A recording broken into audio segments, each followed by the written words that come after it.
ஜெபம் செய்வோம். அல்லேலூயா. கர்த்தரை துதியுங்கள், அவர் நல்லவர், அவர் கிருபை என்றும் உள்ளது.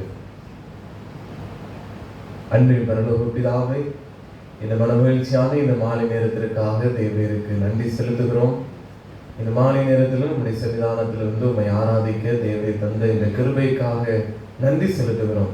புதிய மாதத்தின் முதல் நாளிலும் மாலை நேரத்திலும் முதல் பாதத்தில் காத்திருந்து உடைய வார்த்தைகளை தியானிக்க தேவரீர் இந்த கிருபைகளை கொடுத்ததற்காக நன்றி செலுத்துகிறோம். இந்த ஆராதனையிலும் பரிசுத்த ஆவியான பிரசன்னராக இருப்பீராக.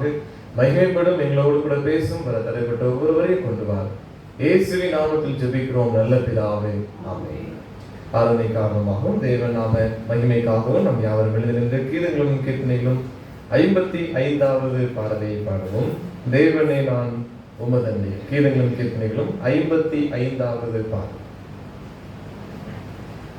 தேவனே நான் உமதண்டையில் இன்னும் நெருங்கி சேர்வதே என் ஆவல் பூமியில். மாவலிய கோரமாக வன் சிலுவை மீதினில் நான் கோவை தொங்க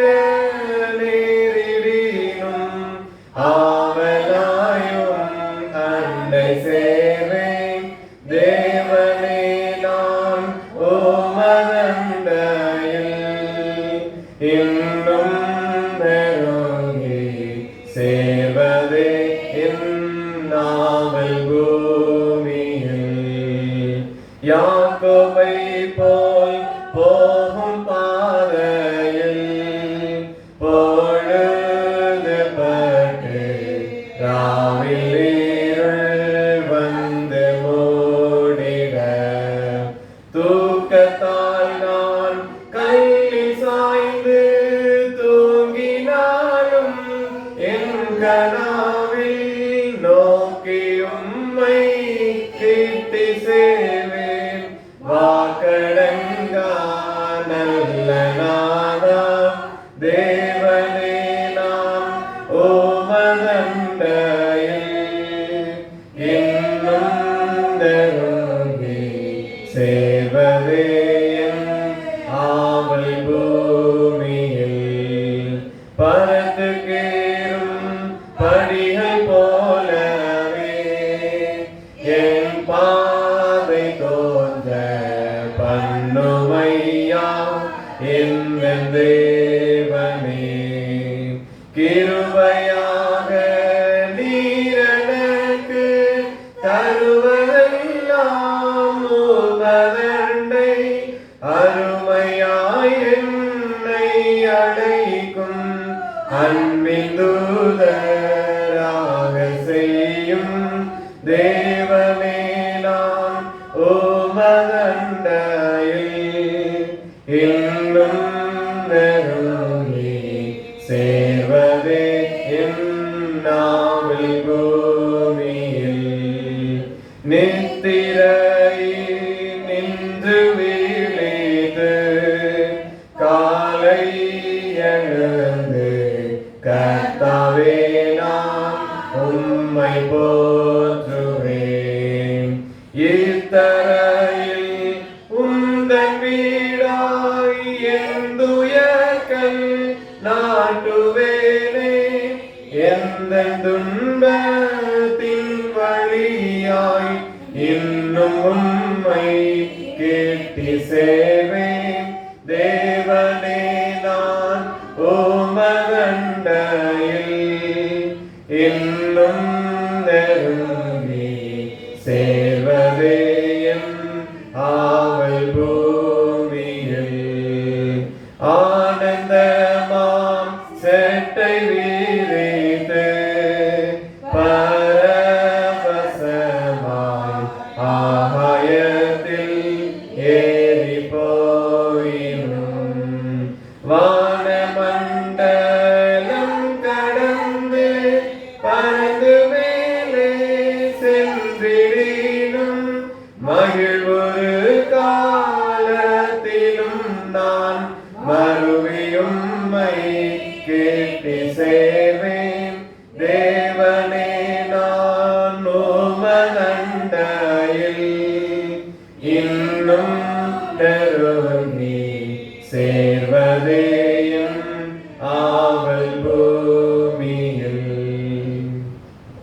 செய்வோம். பொதுவான பாவரிக்கை ஜெபத்தை அவருக்கு சேர்ந்து எடுப்போம். சர்வ வல்லமையும் மிகுந்த இரக்கம் உள்ள பிதாவே, தப்பிப்போன ஆடுகளை போல நாங்கள் வழிகளை விட்டு உலகை அடைந்து கொண்டோம். எங்கள் இருதயத்தின் யோசனைகளுக்கும் விருப்பங்களுக்கும் உண்மையை நடந்தோம்.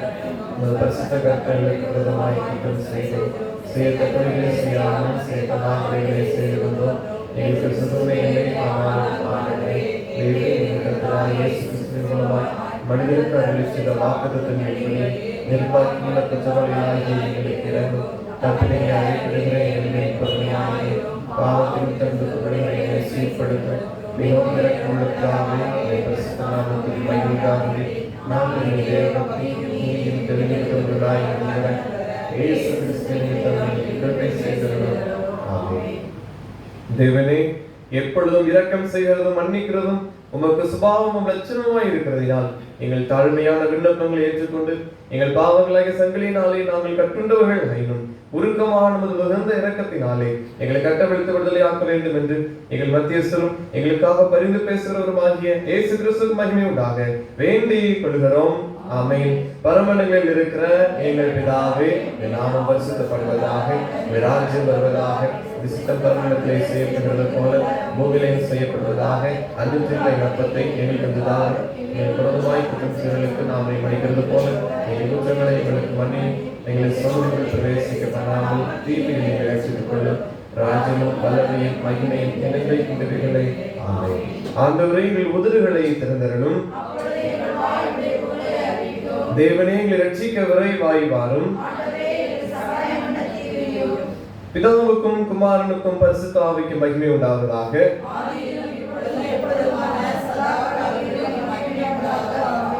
கர்த்தரை துதியுங்கள். முறை முறையாக வாசிக்கும் தெரிந்து கொள்ளப்பட்ட சங்கீதம் 103 சங்கீதம். சங்கீதம் 103 முறை முறையாக வாசிப்போம். என் ஆத்துமாவே கர்த்தரை ஸ்தோத்திரி, என் முழு உள்ளமே அவருடைய பரிசுத்த நாமத்தை ஸ்தோத்திரி. என் ஆத்துமாவே கர்த்தரை ஸ்தோத்திரி, அவர் செய்த சகல உபகாரங்களையும் மறவாதே. அவர் உன் அக்கிரமங்களை எல்லாம் மன்னித்து உன் நோய்களை எல்லாம் குணமாக்கி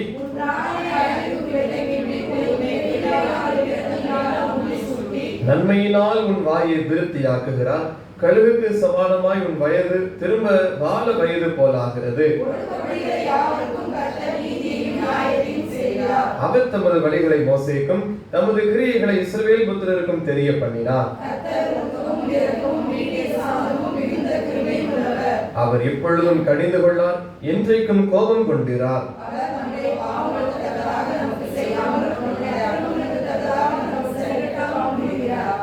பூமிக்கு வானம் எவ்வளவு உயரமாய் இருக்கிறதோ அவருக்கு பயப்படுகிறவர்கள் மேல் அவருடைய கிருபையும் அவ்வளவு பெரிதாய் இருக்கிறது.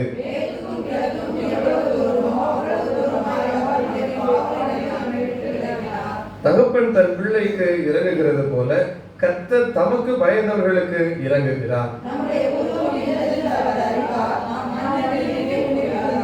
மனுஷனுடைய நாட்கள் புல்லுக்கு ஒப்பாய் இருக்கிறது, வெளியின் புஷ்பத்தை போல் பூக்கிறான்.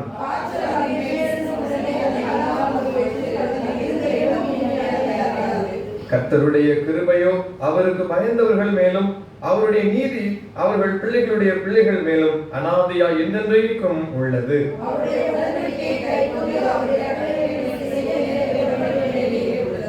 கர்த்தர் வானங்களில் தமது சிங்காசனத்தை ஸ்தாபித்திருக்கிறார். அவருடைய ராஜரிகம் சர்வத்தையும் ஆளுகிறது.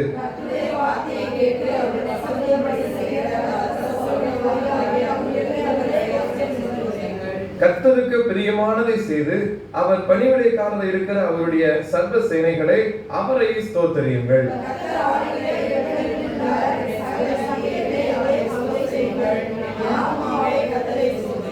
பிதாவுக்கும் குமாரனுக்கும் பரிசுத்த ஆவிக்கு மகிமை உண்டாவதாக.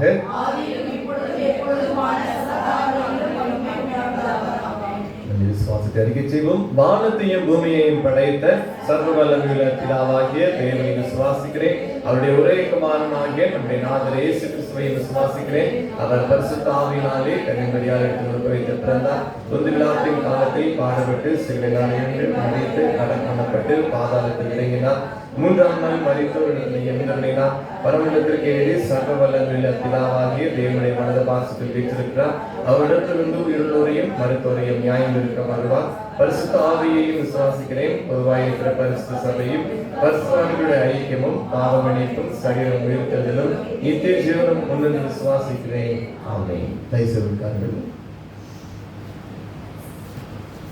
தொடர்ச்சியாக நாம் கர்த்தருடைய வார்த்தையை, ராஜாக்களுடைய வாழ்வை குறித்து நாம் தியானிக்கலாம்.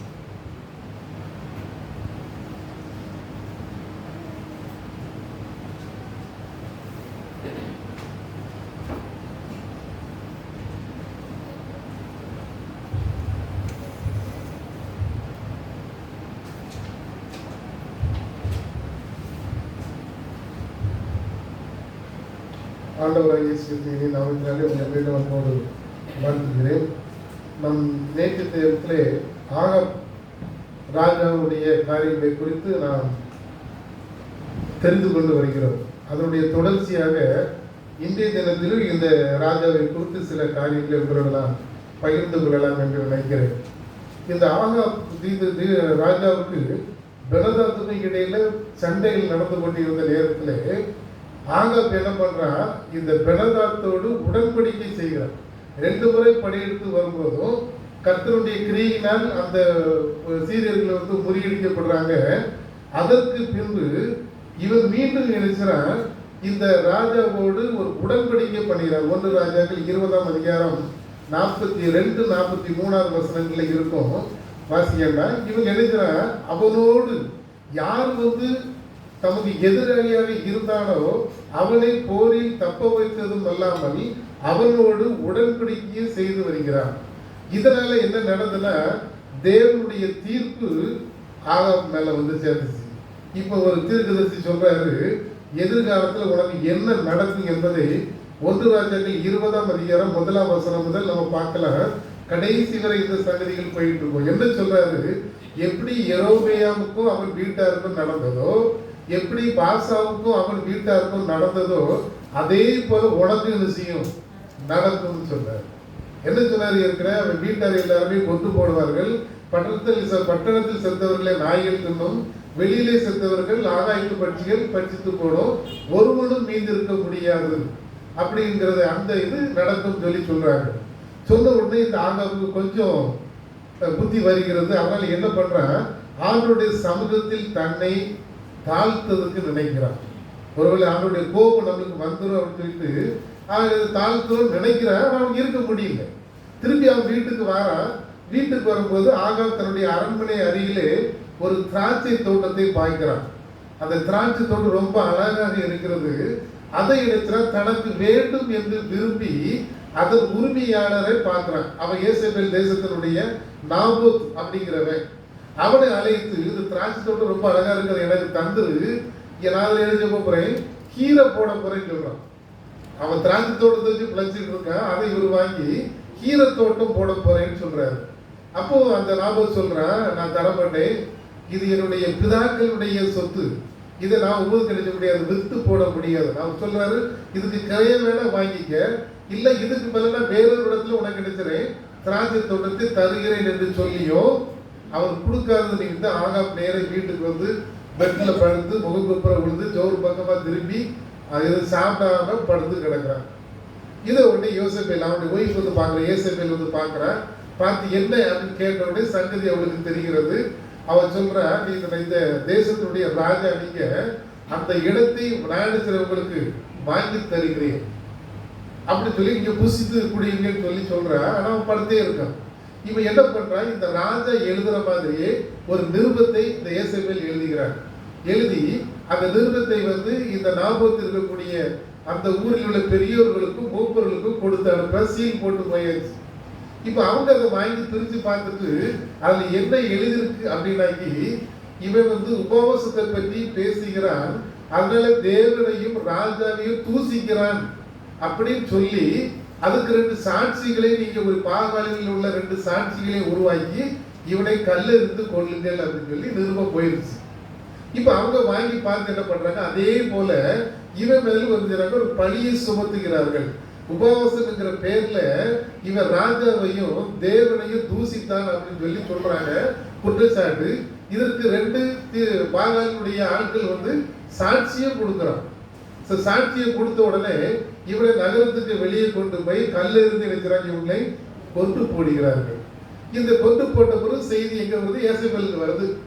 ஏசபேல் என்ன செய்யறா?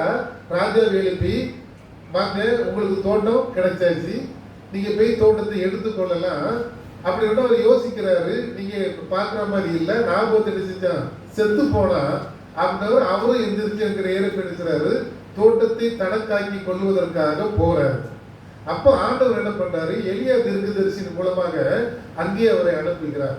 அங்க அனுப்பி சொல்றாரு, நீ ஒருத்தரை கொன்று போட்டு அல்லது நாபத்தை கொன்று போட்டு அந்த தோட்டத்தை எடுக்கணும்னு நினைச்சிருக்க, கர்த்தருடைய கோபம் என்ன செய்யும்?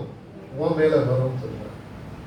அவன் சொல்லி இதே போல எரேமியாவுக்கு நடந்தது போல உனக்கும் நடக்கும், பாஷாவுக்கு நடந்தது போல உனக்கும் நடக்கும்.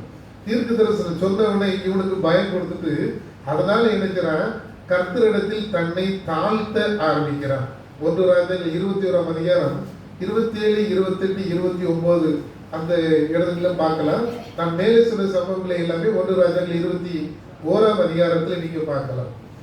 இப்ப தாழ்த்துகிறான். 3 வருடம் தேசத்துல எந்த யுத்தமும் இல்லை. 3ஆவது வருஷத்துல பழனி ஆகாப் மெதுவா எழுப்புறாரு. என்ன பண்றாரு?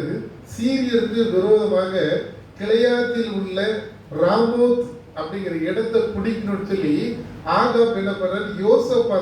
யோசபாத் எங்க இருக்காருன்னா யூதா தேசத்தில் ராஜாவாக இருக்கிறார்.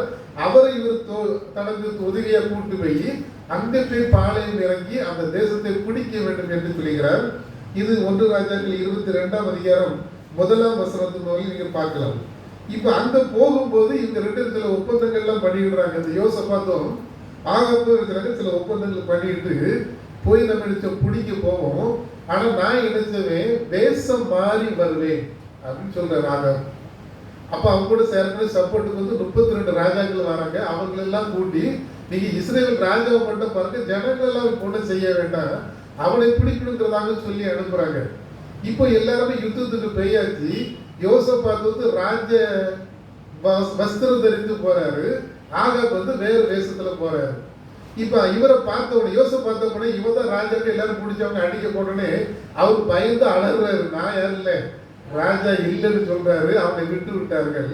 ஆனால் அந்த சேவகர் சாதாரண ஒரு மனிதன் ஒரு அம்பை நாணேற்றி அடிக்கும் போது அது இவருடைய ஆகாப்புடைய கவசத்தின் மீது ஊடுருவி சென்று அவருக்கு இரத்த காயம் ஏற்படுகிறது. அதனால தன்னுடைய சேவகனை கூட்டி, என்ன செய்து போருக்கு வெளிப்பக்கமா கொண்டு போயிரு, எனக்கு இரத்த கரியாயிருக்கு, நான் என்ன பண்ணேன், பிழைக்க மாட்டேங்கிற மாதிரி சொல்றாரு. அவரை கொண்டு ரதத்திலே ஒரு பக்கத்துல உட்கார்ந்துருக்கு. அன்றைய தினத்திலே சாயங்காலம் என்ன செய்யறாரு? ஆகாப் இறந்து போறார். இப்ப அவன் இறந்து போன பிறகு அந்த ரதத்தை இவனை கொண்டு சமாரியாவிலே கொண்டு அடக்கம் பண்றாங்க. அந்த ரதத்தை சுத்தம் பண்ணும் போது அதனுடைய அதுக்கு ஒரு குளத்துல கொண்டு, அந்த சமாரியாவில் உள்ள குளத்துல கொண்டு அதை கழுவும் போது நாய்கள் அந்த ரத்தத்தை நினைச்சு சிந்திச்சு, ஏற்கனவே சொல்லப்பட்டது உனக்கு, உன்னுடைய ரத்தத்தை நிச்சயம் நாய்கள் நக்குன்னு சொல்லப்பட்டது. அது எல்லாம் இங்க பாருங்க கரெக்டா நடந்து கொண்டே வந்தது. அப்ப ஆகாப் தன்னுடைய காலத்துல ஆண்டவருக்கு ஒரு பிரியமான மகனாக இருக்கவில்லை. எத்தனையோ முறை ஆண்டவர்களுக்கு உதவிகள் செய்தும் ஆண்டவருடைய நன்மைகளை பெற்றோம், அவன் அதுக்கு செவி சாய்க்கவே இல்லை. அவன் செவி சாய்த்தது முறையாளியா இருந்தான், அவனுடைய மனைவிக்கு மட்டும்தான். அவன் என்ன சொல்றாலும் அதெல்லாம் கேட்டுக்கிட்டான். ஆனா ஆண்டவருடைய சத்தத்திற்கு செவி சாய்க்கவில்லை. அப்ப இவருடைய காலத்துல, இந்த ஆகாப்புடைய காலத்துல அவனுடைய கேரக்டர் எப்படி இருந்துச்சு, என்ன நிகழ்ச்சி ஒரு சிலவற்றை மட்டும் எல்லாத்தையும் சொல்லிட்டேன். ஒரு சில காரியங்களை சொல்லிட்டேன். முதலாவது பாத்தீங்களா, ஆண்டவர் இக்கட்டில் அவனுக்கு உதவினார். இக்கட்டில் அவனுக்கு ஆகாப்புக்கு உதவினார். அநேக பிரச்சனைகள் வரும்போது ஆண்டவர் அவனுக்கு உதவி செய்தார். ஒரு முறை நினைக்கிறாரு, அக்னியை இறங்க வைத்து எல்லா ஜனங்களுக்கும் தான் தான் கர்த்தர் என்பதை விளங்க செய்தார். அதையெல்லாம் இவன் பார்த்துட்டு தான் இருக்க. இவளுக்கு நடந்தும் அவன் செல்ல ஆண்டவருக்கு செவி கொடுக்கவில்லை. சீரிய தேச மக்கள் படையெடுத்து வராங்க. 2 முறையும் வெற்றி ஆண்டவர் தான் கொடுக்கிறார். கர்த்தருடைய கிரியையினால்தான் அவனுக்கு வெற்றியே கிடைத்தது. அப்படியே ஆண்டவர் ஒவ்வொரு முறையும் அவனுக்கு இரக்கம் செய்தாலும் இவன் இறங்கவில்லை. நம்மளும் சில நேரத்தில் அப்படிதான் இருப்போம். அநேக நேரங்கள்ல நம்ம ஜெபிப்போம், ஆனா அந்த ஜெபத்துக்கு ஆண்டவர் நம்மளுக்கு பதில் கொடுத்துருப்பார். சில நேரங்களில் நாம ஜெபிக்காமே நம்மளுக்கு நல்ல காரியம் நடந்திருக்கும். நாம் ஜெபித்திருக்க மாட்டோம், ஆண்டவர்கிட்ட கேட்டிருக்க மாட்டோம். ஆனா ஆண்டவர் நம்மளுக்கு அந்த காரியங்களை தந்திருப்பார். ஏன்னா நம்மளுக்காக இன்னொருவர் என்ன செஞ்சிருப்பாங்க, ஜெபிச்சிருப்பாங்க. நாம ஜெபம் பண்ணிருக்க மாட்டோம், நம்ம பக்கத்துல இருக்காங்களே யாரோ ஒருத்தரோ நம்மளுக்காக ஜெபிச்சிருப்பாங்க. அது நிமித்தமாக ஆண்டவர் என்ன செய்வார், நம்மளை ஆசீர்வதிப்பார். அப்ப ஆண்டவர் நம்மளை ஆசீர்வதிக்க தான் காத்து கொண்டு இருக்கிறார். எப்போதாவது என் மகன் திருந்திருவானா அப்படிதான் நினைக்கிறார். அப்ப ஆண்டவருக்கு நம்ம செவி சாய்க்க வேண்டும். ஆண்டவர்களோடு நம்ம நினைக்கிறோம், ஜெபத்தை நம்ம அதிகப்படுத்திக் கொள்ள வேண்டும். நம்முடைய ஜெபம் எப்படி இருக்கு? சில நேரங்களில் நம்ம பார்த்துருப்போம், நான் தவறாக சொல்லலை, முதல் முழங்கால் நின்று ஜெபிக்க ஆரம்பிச்சிருப்போம். அப்படியே கொஞ்சம் தூக்கம் வந்த உடனே என்ன பண்ணுவோம், அப்படியே கீழே உட்கார்ந்து 2 கால்லையும் அப்படியே உட்கார்ந்து ஜெபிக்க ஆரம்பிப்போம். சரி கொஞ்சம் டயர்டாக இருக்கும், ஒரு கையை ஊன ஆரம்பிச்சு ஜெபிக்க ஆரம்பிப்போம். பரவாயில்ல, இதுல என்ன இருக்கு, படுத்துக்கிறதே ஜெபிக்கலாம்னு சொல்லி அப்படியே படுத்துக்கிறது புரட்ட விட ஆரம்பிச்சிருப்போம். திடீர்னு குளிப்போம் தானே ஏசே தோத்துரும் படி புரட்டுவோம். நிறைய ஜெபம் அப்படிதான் இருக்கு. நாம் ஜெபிப்பதற்கு போது நமக்கு சாத்தா நம்மளை தடை பண்ணும். எனக்கு ஒருத்தர் கற்றுக் கொடுத்தாங்க, நீங்க ராத்திரிக்கு உடனே ஜெபம்னாங்க, உங்களுக்கு ஜெபமே வராது, தூக்கம் தான் வரும். ஏன்னா நம்ம பகல் முழுசும் வேலை செய்து நைட்டு டயர்டா வந்திருக்கும் போது இப்போ நம்ம ஜெபிக்க உட்கார்ந்தாலும் தூக்கம் தான் வரும். ஆனால் நீங்க நல்லா படுத்து தூங்கிருங்க, எப்படினாலும் ஒரு 2-3 மணிக்கு உங்களுக்கு விழிப்பு வரும். அந்த நேரத்தில் போய் நீங்க பாத்ரூம்லாம் போயிட்டு முகத்துல நல்லா கழுவிட்டு கட்டில் வந்து உட்காரக்கூடாது, திருப்பி உட்காந்துன்னா தூக்கம் தான் வரும். தனியாக அடுத்த இடத்துல ஒரு சேர்ல எங்கேயோ இடத்துல உட்காந்து ஜெபிக்க ஆரம்பிங்க. நல்லா ஜெபிக்க முடியும். ஒரு 1/2 மணி நேரமோ 1 மணி நேரமோ நீங்க என்ன செய்யணும், ஜெபிச்சுட்டு திருப்பி படுத்து தூங்கிருக்குன்னு சொல்லுவாரு. அப்ப நம்ம எந்த நேரத்தில் நம்ம ஃப்ரெஷ்ஷா இருக்குமோ அப்பதான் நம்ம தூங்கி நம்ம ஜெபிக்கும் போது அநேக நாடுகள் தூங்கிருக்கு, தூங்கி ஜெபிக்கிட்டே தூங்கிட்டு இருப்போம். என்ன நடந்ததே நமக்கு தெரியாது. ஒரு கட்டத்துல பார்த்தா படுத்து கிடப்பேன். ஆனா எப்படா படுத்தோன்னு நம்மளுக்கே தெரியாது. சாத்தா நம்மளை நெருக்குவான் சில நேரங்களில். அதாவது நம்மளுக்கு வந்து ஆண்டவருடைய ஆவி இருந்துச்சுனாலே போதும். மாம்சத்தின் ஆவிக்கு நம்ம நினைச்சக்கூடாது, இடம் கொடுக்கவே கூடாது. கொடுத்துட்டோம்னா இந்த மாதிரி சூழ்நிலைகள் தான் ஏற்படும். அநேக நிலைகளில் ஒரு சம்பவம் சொல்லிக்கிறேன். ஒரு குடும்பத்தில் வந்து தகப்பன், தாய், 2-3 குழந்தைகள் தூத்துக்குடியில் இருக்கிறாங்க. இந்த முதலாவது வந்து அந்த வீட்டில் அந்த தகப்பன் மரித்து போய்விட்டார். அவர் மரித்ததற்கு எல்லாருமே வந்திருந்தாங்க. அவங்க உற்றதார் எல்லாருமே வந்திருந்தாங்க. அடக்க ஆராதனைக்கு எல்லாரும் வந்துட்டு எல்லாரும் போயிட்டாங்க. சிறிது காலத்துல அந்த தாயும் இறந்து விட்டார்கள். தாய் இறந்து அந்த அடக்கத்துக்கு ஒரு ஆண்கள் கூட வரவில்லை. எல்லாரும் யாரை அனுப்பி வச்சுட்டாங்க, மனைவிமார்களை அனுப்பி வச்சுட்டாங்க. ஏன்னா இந்த 3 பிள்ளைகளை யார் எடுத்துக்கொள்வது, ஒரு பிரச்சனை வரும். அப்ப ஆண்கள் வந்தா நம்ம பதில் சொல்லி ஆகணும்னு சொல்லி எல்லாரும் பெண்களை அனுப்பி வைத்து விட்டாரு. கடைசியில பாத்தீங்கன்னா ஒரு அம்மானா அந்த 3 பிள்ளைகளை எடுத்து பிள்ளைகள் சொல்லி அவங்க ஊட்டியில வந்து டாக்டரா இருக்காங்க. அவங்க தான் இந்த 3 பிள்ளைகளை எடுத்து வளர்த்தாரு. அப்ப அநேக நேரத்துல அப்படிதான் இருக்கிறோம். நம்ம மேல சுமை விழுந்துடக்கூடாது, நம்ம தப்பிச்சு விடணும். ஆனா இன்னைக்கு 3 பேருமே நல்ல நிலைமையில இருக்காங்க. ஒருத்தர் ஏஆர் ஆல் இண்டியா ரேடியோ தூத்துக்குடியில வந்து இருக்கிறாரு. இன்னொருத்தவங்க ஒரு கம்பெனியில மேனேஜரா இருக்கிறாங்க. அவங்க ஒய்ஃப் வந்து பாண்டியன் கிராம பேங்க்ல மேனேஜரா இருக்கிறாங்க. அவர் தம்பியும் டாக்டரா இருக்காங்க. 3 பேருமே நல்லா தான் இருக்கிறாங்க. யாரு, அந்த அம்மா எடுத்து வளர்த்தாங்க. அவங்களும் ஜெபம், அவங்க ஆர்சி கிறிஸ்டின் தான். ஆனா ஜெபிப்பதில் அவங்க வந்து ரொம்ப வல்லவர்கள். ஏன்னா அவங்களுக்கு 2 குழந்தைகள் உண்டு. அப்ப 2 இவங்க 3 5 பேரையும் வளர்த்தாங்க. எல்லாரையும் ஒரே மாதிரி தான் வளர்த்தாங்க. அவங்க பிள்ளை என் பிள்ளைனே பார்க்கலையே. அவர் சொல்லுவார், அந்த மூத்த பையன் நான் எல்லாமே ஒன்றா கம்பெனியில் வேலை பார்க்கும்போது அவர் சொல்லுவார், இப்படி ஒரு சம்பவம் நடந்தது அப்படின்னு. காரணம் வந்து அவர் ஆர்சி கிறிஸ்டினாக இருந்தாலும் ஆண்டவருடைய கிருபை அப்படின்னு சொல்லுவாங்க. எங்க ஆண்டி வந்து என்ன செஞ்சாங்க, தினமும் எங்களை ஜெபிக்க வச்சுதான் வெளியே அனுப்புவாங்க. அப்படி அப்ப ஜெபத்திற்கு நாம் முக்கியத்துவம் கொடுக்கும் போது நாமளும் என்ன செய்வோம், ஆண்டவருடைய ஆசீர்வாதங்களை பெற்றுக்கொள்ள முடியும். ஏற்கனவே உங்களுக்கு ஒரு சம்பவம் சொல்லியிருப்பேன். ஒரு ஸ்கூல்ல வந்து ஒரு சாரை பார்த்து இன்னொரு சார் சொல்றாரு, நான் தினமும் ஒரு நாளைக்கு 1 வசனம் வாசிச்சுட்டு 1 நிமிஷம் தான் ஜெபிக்கிறேன். ஆண்டவர் ரொம்ப அழகா வச்சிருக்கிறார். ஆனா நீங்க தினமும் நிறைய வாசிக்கிறீங்க, நிறைய ஜெபிக்கிறீங்க. அப்புறம் ஆண்டவர்களை என்ன செஞ்சிருக்கணும், இன்னும் அதிகமா ஆசீர்வதிச்சிருக்கணுமே அப்படின்னு சொல்லிட்டு நக்கலா பேசியிருக்கிறாரு. அப்ப இந்த சார் சொன்னாங்க, அப்படி அல்ல, நீங்க நல்லா இருக்கீங்கன்னா அதுக்கு காரணம் உங்க அப்பாவும் உங்க அம்மாவும் உங்களுக்காக ஜெபித்தது. நீங்க நல்லா இருக்கீங்க. நீங்க எப்படி ஜெபிக்கிறது எப்ப தெரியும், உங்க பிள்ளைகள் வாழ வச்சுதான் கற்றுக்கொள்ள முடியும் அப்படின்னு சொன்னோடனே அவர் கொஞ்சம் முகம் சுருங்கிருச்சார். அப்ப இவர் ஜெபிக்கலன்னு அர்த்தம். ஆனா அவர் என்ன சொன்னாரு, அடுத்த கிண்டல் பண்றாரு. அப்ப நாம எப்படி ஜெபிக்கிறோம்? நம்ம தாய் தந்தை நம்மளுக்கு ஜெபித்ததுனாலதான் நாம் இன்னைக்கு நல்லா இருக்கிறோம். அப்ப நாம ஜெபிக்கும் போது நம்மளுடைய கண்ணீரின் ஜெபத்திற்கு ஆண்டவர் யாருக்கு பதில் கொடுப்பார்? நம் பிள்ளைகளுக்கு கொடுப்பார். பிள்ளைகள் ஆசீர்வாதமாக இருக்கும். நாம ஜெபிக்க ஆரம்பிச்சா நம்ம பிள்ளைகளே என்ன செய்யும்? ஜெபிக்க ஆரம்பிக்கும். நாம சும்மா இருந்தா பிள்ளைகள் ஜெபிக்காது. அப்ப நம்ம என்ன செய்கிறோமோ அதை தான் நம்ம பிள்ளைகள் பார்ப்போம். அதே போலதான் இங்கே நடந்தது. ஆகாப் வந்து மனதை கடினமாக்கி கொண்டார். எதுக்கும் அசரல்ல. ஒவ்வொரு முறையும் எளிய நினைச்சாரு, ஜெபிக்கிறார். ஆண்டவரே நீர் தான் தெய்வம் என்பதை எங்களுக்கு காட்டும் அப்படின்னு ஜெபிக்கிறாரு. ஆனா இவர் வந்து மனதிலிருந்து நினைச்சாரு, இல்லாம போயிட்டாரு. ரெண்டாவது வரை பாத்தீங்கன்னா இந்த எதிரியோடு அவர் பண்ணின உடன்படிக்கை, ஏற்கனவே நிறைய சொல்லிட்டேன். இந்த பெனதாத்தோடு இவன் நினைச்சான் ஒரு உடன்படிக்கை. அவன் எதிராளி, ஆனா அவனோட போய் நினைச்சாரு உடன்படிக்கை பண்றாரு. கடைசியில அவங்க ரெண்டு பேருக்குமே இடையில என்ன செய்யும்? சண்டை வரும். இப்ப சண்டை வந்துருச்சு. சண்டை வந்த பிறகு என்ன நடக்குது அப்படின்னு சொன்னாங்க. யாருக்கு? இந்த ஆகாப்புக்கும் பெனதாத் அவங்களுடைய கூட்டத்துக்கும் சண்டை வந்துருச்சு. அது ஒரே நாள் 7 நாள் சண்டை நடந்துச்சு. 7வது நாள் உச்சகட்ட சண்டை நடக்கும்போது லட்சத்திற்கு மேலானவர்கள் சங்காரமானார்கள். பாக்கி இருக்கவங்க எங்க ஓடிட்டா, ஆபேக் அப்படிங்கிற ஒரு பட்டணத்துக்குள்ள ஒரு 24,000 பேர்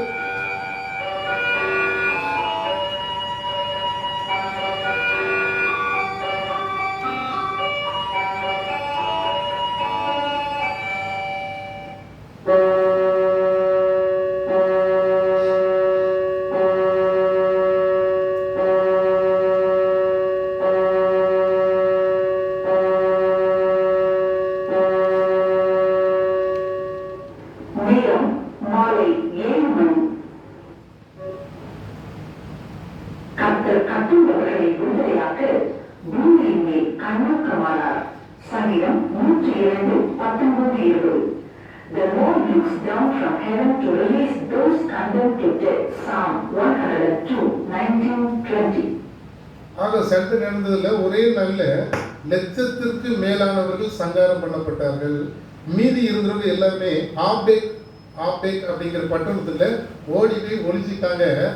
அங்க அலங்கம் இடிந்து விழுந்து 24,000 பேர் செத்து போனாங்க. அங்கதான் யாரும் உட்கார்ந்திருக்காரு? பெனதாத்து ஓடி போய் ஒளித்து கொண்டாரு. அப்ப இவர் என்ன பண்றாரு?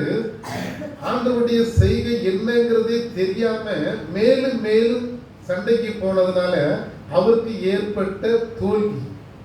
ஆனா அவர்கிட்ட தான் மிக அதிகாரம் ஒப்பந்தம் பண்ணா இந்த ஆகாப் வந்து ஒப்பந்தம் பண்ணினார். மூன்றாவது பாத்தீங்கன்னா ஆகாபினுடைய இச்சை, அந்த ஏசேபேலுடைய துடிகரம், அது இவனுக்கு மூன்றாவது ஏற்பட்ட தீங்கு. இவன் என்ன பண்றான்? முதல்ல நம்ம ஏற்கனவே பார்த்தது போல இந்த திராட்சை தோட்டத்தை இச்சிக்கிறான்.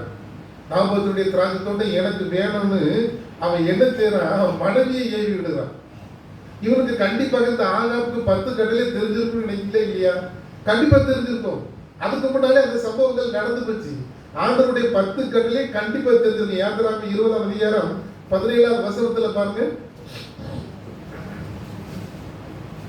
யாத்திராகமம் 20:17.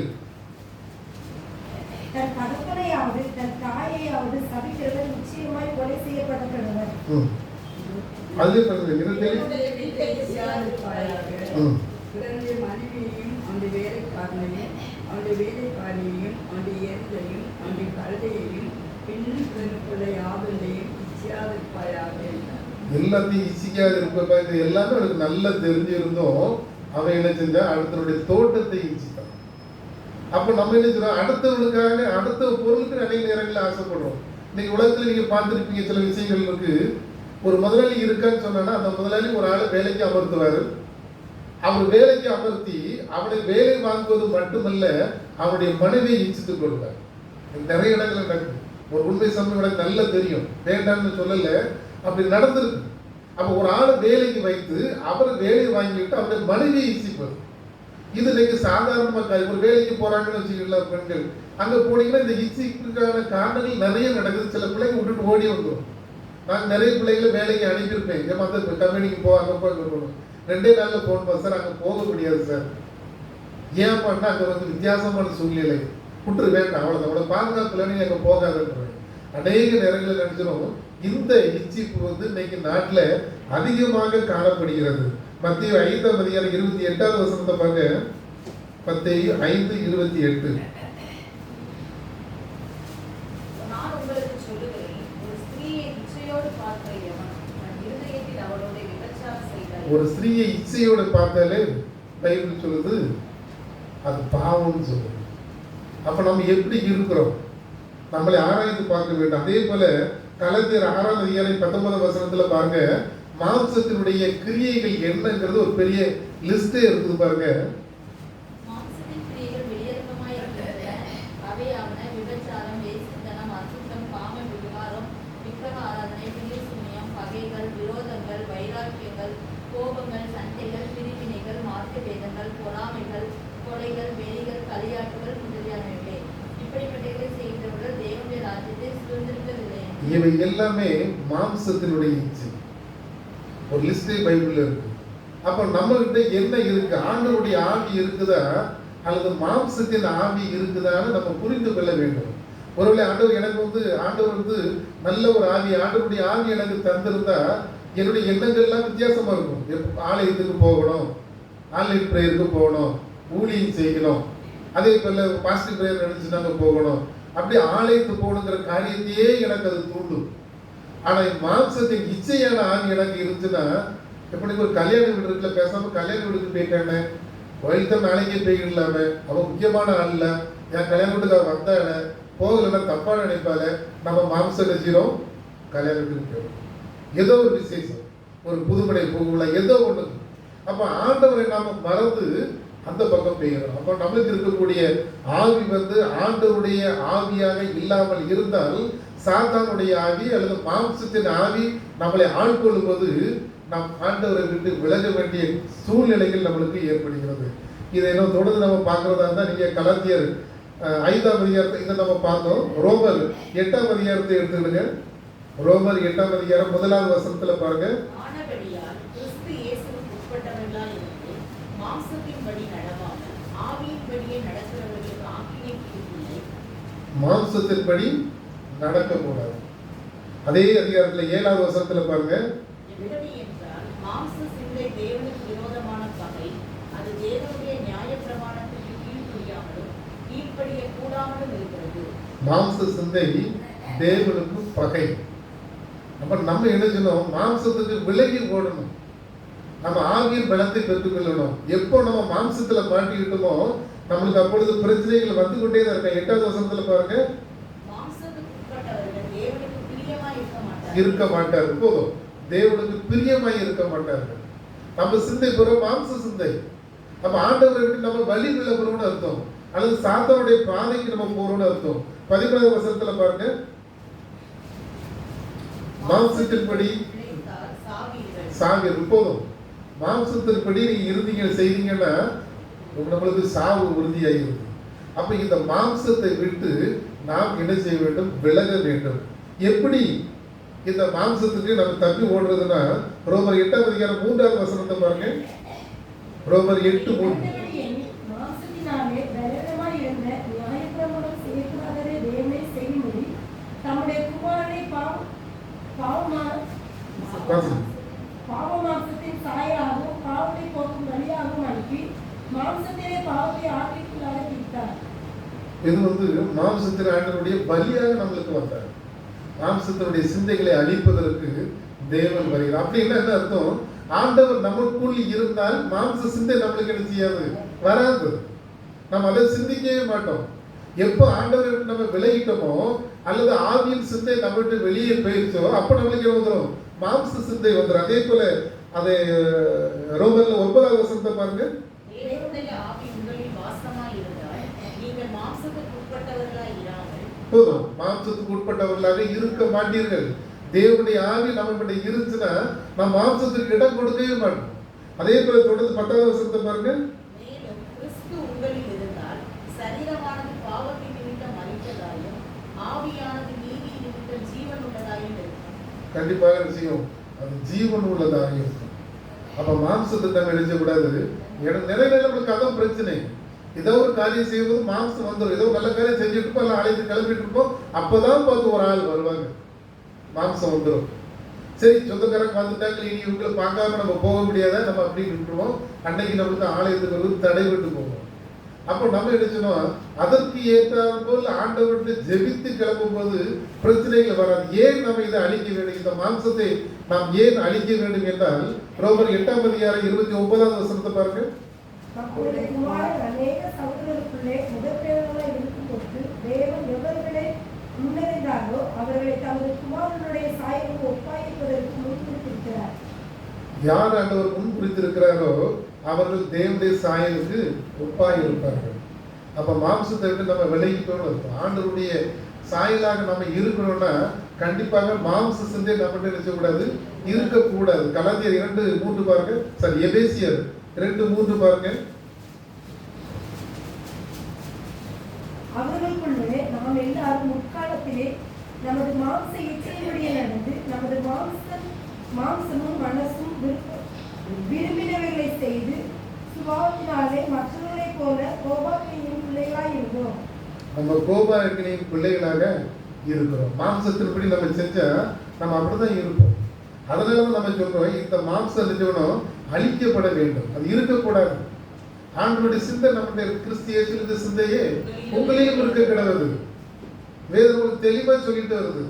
அப்ப மாம்சத்துக்கு நம்ம நினைச்சக்கூடாது, இடம் கொடுக்கணும். அது கொடுத்துட்டோம்னா நம்மள எல்லாமே வந்துடும். பண பிரச்சனைகள் வந்துடும், சரீரத்தில் பிரச்சனைகள் வந்துடும், குடும்பத்தில் பிரச்சனை வந்துடும், எல்லா பிரச்சனைகளும் நம்மளை என்ன செய்யும், அண்டிக்கொள்ளும். அப்போ நம்ம வெளியே போனோம்னா ஆண்டவர்கிட்டயே நம்ம இருக்கும்போது இந்த மாம்ச சிந்தைக்கு இடம் கொடுக்காமல் ஆண்டவர்கிட்டயே சில இடத்துல நம்ம போகல. பேய்க்கும் பாரு, நோய்க்கும் பார்ப்பாங்கல்ல, அப்படிதானே? பேய்க்கும் பார்க்கணும், நோய்க்கும் பார்க்கணும். ஆனால் எங்க மட்டும் வந்துடக்கூடாது, ஆண்டவர்கிட்ட மட்டும் வந்துடக்கூடாது. நம்ம எல்லாம் முடிஞ்ச பிறகு தான் கடைசி நேரத்தில் தான் ஆண்டவர்கிட்ட வந்துடணும். நம்ம ஆரம்பத்தில் நினைச்சணும், ஒரு சின்ன இது வந்தால் கூட ஆண்டவர்கிட்ட ஜெபிக்கணும், அவர் வழிகாட்டினா போகலாம். ஏன்னா மருத்துவம் நம்மளுக்கு தேவைதான், மருத்துவம் தேவை இல்லை என்பதாக வேதாகத்தில் இல்லை. ஆனால் ஆண்டவருடைய வழிகாட்டுதலுக்கு நம்ம போகணும். ஒரு இடத்துக்கு போறோம், நம்ம ஜெபிச்சு போனோம்னா, அவர்களை டாக்டரே பார்க்க போறோம்னா அவருடைய கண்ணில் நமக்கு தயவு கிடைத்தால் மட்டும்தான் அவர் என்ன செய்வாரு, கரெக்டான மருந்து நம்மளுக்கு தர முடியும். அதுக்கு நம்ம ஜெபிச்சு போகணும். அப்ப ஆண்டவருடைய அந்த ஆவியின்படி நாம் ஜெபிக்காமலோ ஆண்டவரை தேடாமலோ நாம் போகும்போது நமக்கு அதில் நன்மை கிடைக்கும் என்று எதிர்பார்க்க முடியாது. கடைசியாக பார்த்தீங்கன்னா இந்த ஆகாப் யோசேப்புக்கு அறிவிக்கிறார். இதை 1 ராஜாக்கள் 19 1 வசனத்தில் பாருங்க. ஆகாப் நடந்த எல்லா சங்கதியையும் எலியா செய்தது, எலியா தீர்க்கதரிசியை கொண்டு போட்டது, எல்லா சங்கதியும் யாருக்கு அறிவிக்கிறான், மனைவிக்கு அறிவிக்கிறார். 2வது வசனத்தை வாசித்து பாருங்க. அப்பொழுது யேசபேல் எலியாவினிடத்தில் ஆள் அனுப்பி அவர்களில் ஒவ்வொருவருடைய பிராணனுக்கு செய்யப்பட்டது போல நான் நாளை இந்நேரத்தில் உன் பிராணனுக்கு செய்யாதே போனால் தேவர்கள் அதற்கு சரியாகவும் அதற்கு அதிகமாகவும் எனக்கு செய்ய கடவர்கள் என்று சொல்ல சொன்னார். இங்க சாபம் போடுறது யாரு, யேசபேல். ஆகாப் பேசாம இருக்க, அவன் எல்லாம் மனைவிட்டு வந்து சொல்லி ஊதி விட்டான். இப்ப அவன் என்ன செய்ய கொக்கரிக்கிறார். நாளைக்கு இதே நேரத்தில் என்ன செய்வான், நீ செத்துப்பாவன்னு சொல்லி எலியாவுக்கு ஆள் அனுப்பிக்கிறார். ஆனா எலியா என்ன பண்றாரு, அங்க இருந்து யூதா தேசத்தில் உள்ள பெயர் சபாவுக்கு போறாரு. போய் அவனுடைய ஊழியக்காரர் ஒரு இடத்துல நிப்பாட்டிட்டு ஒரு நாள் நடந்து வனாந்தரத்துக்கு போய் அங்க எங்க உட்காந்துட்டாரு, சூரிய செடியின் கீழே உட்காந்துக்கிட்டாரு. அப்ப அங்க அடிச்சாரு, ஆண்டவர் பேசுறாரு. ஆள் அனுப்பி அவனுக்கு அப்பத்தெல்லாம் கொடுத்து விட்டு எழுந்து சாப்பிடுன்னு சொல்றாரு. அவர் பார்த்துட்டு சாப்பிட்டு படுத்துட்டாரு. திரும்பவும் எழுப்பி இருக்கிறாரு, நீ அடுத்து புசி சாப்பிடு, நீ பிரயாணம் பண்ணக்கூடிய தூரம் வெகு தூரம் சொல்றாரு.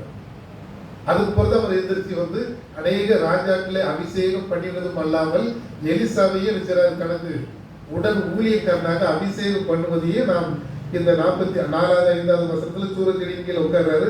40வது வசனத்துல பாருங்க. 1 ராஜாக்கள் 19:40 40 இல்லையோ, சாரி 8வது வசனத்தை பாருங்க. அப்பொழுது அவன் எழுந்திருந்து புசித்து குடித்து அந்த போஜனத்தின் மரத்தினால் 40 நாட்கள் நினைச்சான் ஒரே நடந்து போய் ஆண்டவர் அவங்களுக்கு என்ன அறிவித்தாரோ அதை எல்லாம் செய்கிறார். அப்ப ஆகாப்புடைய காரியம் பார்க்கும்போது அவனுடைய மனைவி தான் அவனுக்கு நினைச்சாரு இடைஞ்சலாக இருந்தார். எவ்வளவு துணிகரமா ஒரு திராட்சை தோட்டத்துக்காரன் அவனை கொண்டு அதை வாங்கி கொடுக்குறா. இங்க நினைச்சாரு எலியாவே நினைச்சுவேன் நாளைக்கு கொண்டு போடலான்னா தேவர் அதுக்கு எனக்கு நினைச்சவர் அதுக்கு மேலும் செய்வார் சொல்லி ஒரு. ஆனா ஆகா பொண்ணுமே சொல்லல, பேசாம இருக்க. அப்ப நாமளும் நம்ம நினைச்சோம் ஆண்டவருக்கு சொல்லக்கூடிய வார்த்தைகளை நம்ம அப்படியே கீழ்ப்படிய வேண்டும். ஒருவேளை கணவன் வந்து மனைவிட்டையோ, மனைவி வந்து கணவன்கிட்டயோ சொல்றது இல்லை. ஆண்டவர் நம்மளுக்கு என்ன சொன்னார்? ஒருவேளை சில பிரச்சனைகள் வரும், கஷ்டங்கள் வரும், வியாதிகள் வரும், பிரச்சனைகள் வரும், பண பிரச்சனை வரும், அநேக பிரச்சனைகள் வரும். அப்படி பிரச்சனைகள் வந்தால் நாம் கணவன் மனைவியாக கால்களை முடக்க வேண்டும். முடங்கி யோவான் 3:6 வரும் பார்த்தீங்களா, அவர் உங்களுக்கு என்ன சொல்லுகிறாரோ அப்படியே செய்யுங்கள். ஆண்டவர்கிட்ட தான் நம்ம போவோம். உலகம் நம்ம முடைக்க வேண்டியதுதான். ஆண்டவருக்கு நம்ம பிரச்சனைகளை சொல்லுவோம், ஆண்டவர் பார்த்துக் கொள்வார். திரும்ப திரும்ப ஆண்டவருக்கு நினைவுபடுத்திருக்கிறது இல்லை, ஆனால் பெற்றுக்கொள்ள ஒரே ஆண்டவர்கிட்ட நம்ம கேட்கலாம். அப்ப அவர் உங்களுக்கு என்ன சொல்லுகிறாரோ அதன்படியே நீங்கள் செய்யுங்கள். அவர் சொல்றதில் தவறு இருக்காது.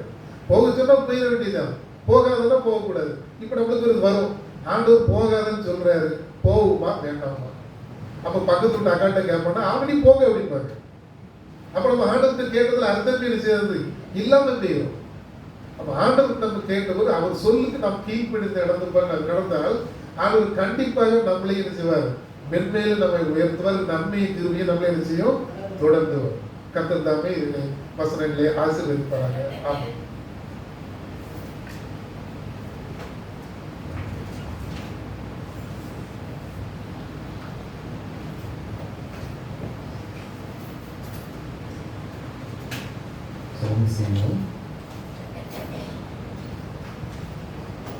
கர்த்தருடைய சன்னிதானத்திலே உம்முடைய வார்த்தைகளை நாங்கள் ஒவ்வொரு நாளும் கேட்டு நடக்க எங்களுக்கு கிருபை தாரும் என்று அவருடைய சமூகத்தில் கேட்போம்.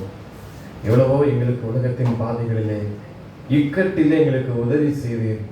ஆகாபுக்கும் அதே போல அநேக இக்கட்டான காலங்களில் உதவி செய்தீர். மறந்து போன இந்த ராஜாவை பார்க்கிறோம். கர்த்தாவே, எங்களுக்கும் ஒவ்வொரு நாளும் உம்முடைய உதவி வேண்டும், அதை நாங்கள் நினைத்துக் கொள்ள உதவி செய்யும் என்று தேவ சமூகத்தில் கேட்போம்.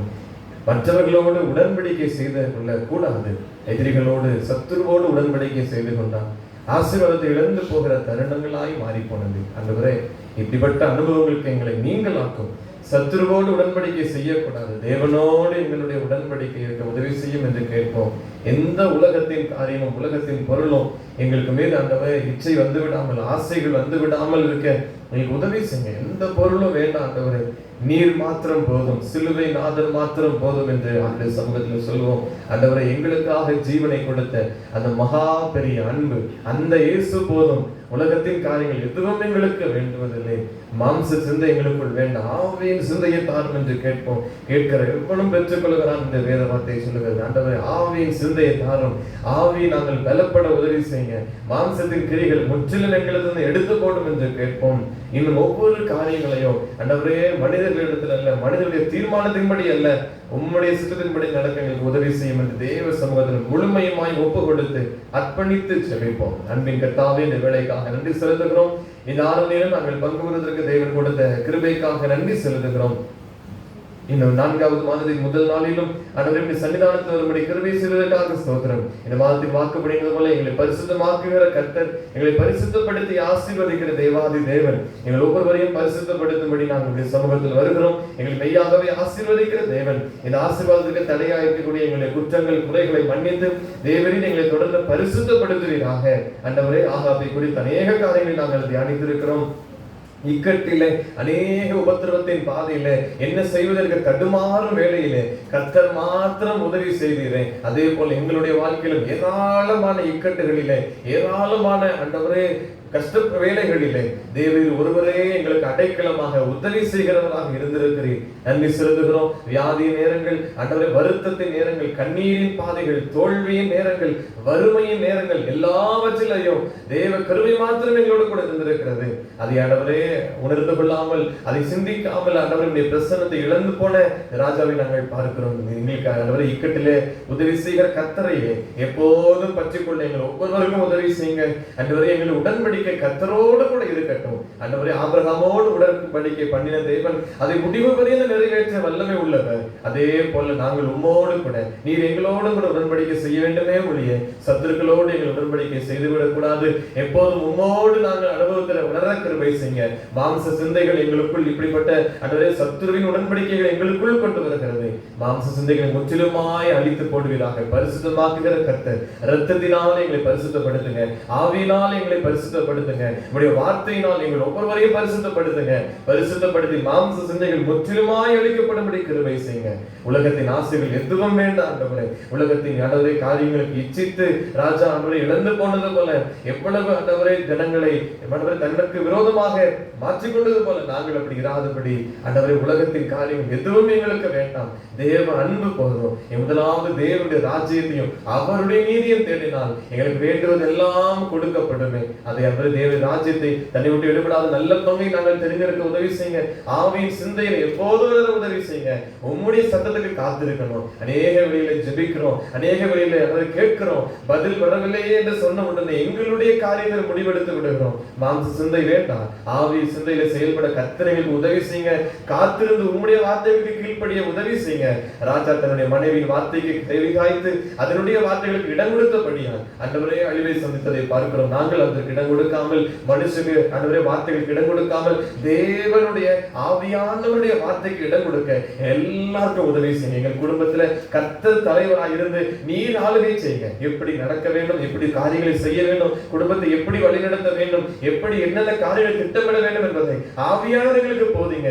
வெற்றி சிறக்கப்படுகிறவர், நல்வழியில் நடத்துகிற தேவன். எங்கள் பாதைகள் உமக்கு முன்பதாக தெரியும். நன்மை தீமை என்ன என்பதை கர்த்தர் அறிந்திருக்கிறீர். எங்கள் பாதையின் முடிவை கர்த்தர் அறிந்திருக்கிறீர். ஆகவே உம்மிடத்தில் கேட்டு செய்ய உதவி செய்யுங்க. உலகத்தின் காரியங்களுக்குள் என்னுடைய இடம் கொடுத்து விடாதபடி தேவனுக்கு மாத்திரம் முதன்மையை கொடுக்க எங்களுக்கு உதவி செய்து வழி நடத்துங்க.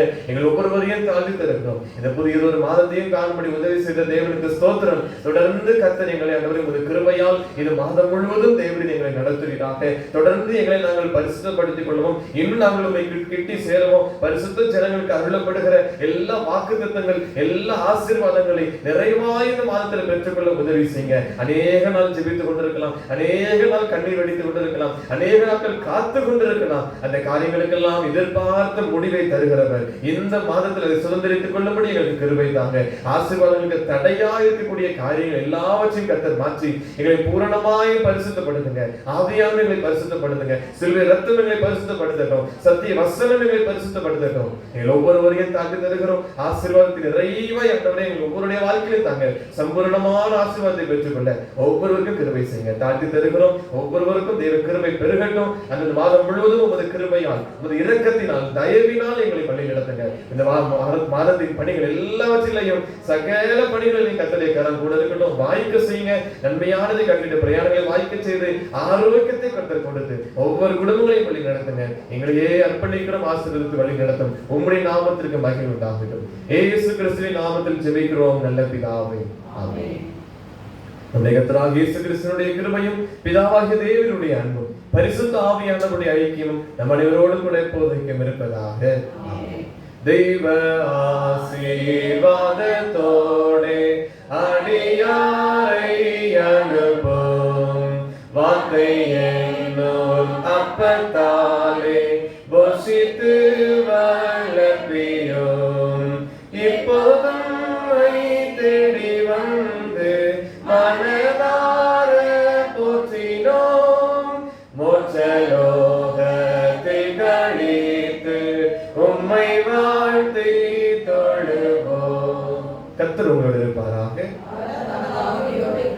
தேவ சமாதானத்தோடு சென்று வருவோம்.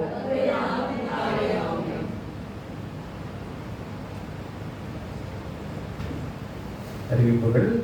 இந்த திருமண்டலத்தின் ஆண்கள் ஐக்கிய சங்கம் நடத்துகிற 2 கால தேர்வுக்கான வினாக்கள் தேவைப்படுகிறவர்கள் உடனடியாக எனக்கு தெரியப்படுத்தவும் பெற்றுக்கொள்ள அன்போடு நினைப்படுத்துகிறேன். 19ஆம் தேதி இந்த மாதம் சனிக்கிழமை நம்முடைய திருச்சபையில் நடத்தப்படுகிற வேதாகம் தேர்வு உண்டு. அதற்கு ஆயத்தப்படுங்கள். அது எழுத ஆயத்தப்படுகிறவர்கள் பெயரை என்னிடத்தில் பதிவு செய்யவும் அன்போடு நினைவுபடுத்துகிறேன்.